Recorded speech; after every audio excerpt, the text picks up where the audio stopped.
सर्वांना नमस्कार. आज आपण कर्तरी प्रयोग पाहणार आहोत. तर कर्तरी प्रयोग म्हणजे काय? कर्त्याला व कर्माला प्रत्यय नसतो. आता म्हणजे काय तुम्हाला कळालं नसेल. एक्झाम्पल सहित पाहू. राम आंबा खातो. आता इथे काय आहे? कर्त्याला पण प्रत्यय लागलं नाही ना, कर्माला सुद्धा प्रत्यय लागलं नाही, तर कर्तरी प्रयोग. आता दुसरं एक्झाम्पल पहा. सीता जेवण करते. सीता आणि जेवण दोन्हीला पण प्रत्यय लागलं का? नाही. प्रत्यय म्हणजे काय? सीताने, जेवणास असे जर लागलं का? नाही. जे मूळ शब्द आहे तो शब्द आहे इथे. म्हणून सीता जेवण करते हे आहे कर्तरी प्रयोग. आता कर्ता म्हणजे काय? कर्ता म्हणजे काय?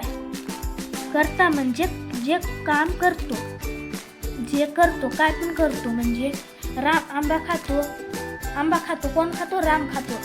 जेवण करते, जेवण कोण करते? सीता करते. सीता आणि राम हे काय झालं? कर्ता. आता कर्म म्हणजे काय? ज्याच्यावर क्रिया घडते, क्रिया घडणारा. आता इथं क्रिया कोणावर घडली आहे? राम खातो. आंब्यावर क्रिया घडली आहे. आंब्यावर कशी क्रिया घडली? राम खातो म्हणजे काय खातो? राम आंबा खातो. म्हणजे आंब्यावर क्रिया घडली म्हणून कर्म झाला आंबा. आता पहा, क्रियापद म्हणजे उदाहरणार्थ नाचणे, बसणे, उठणे,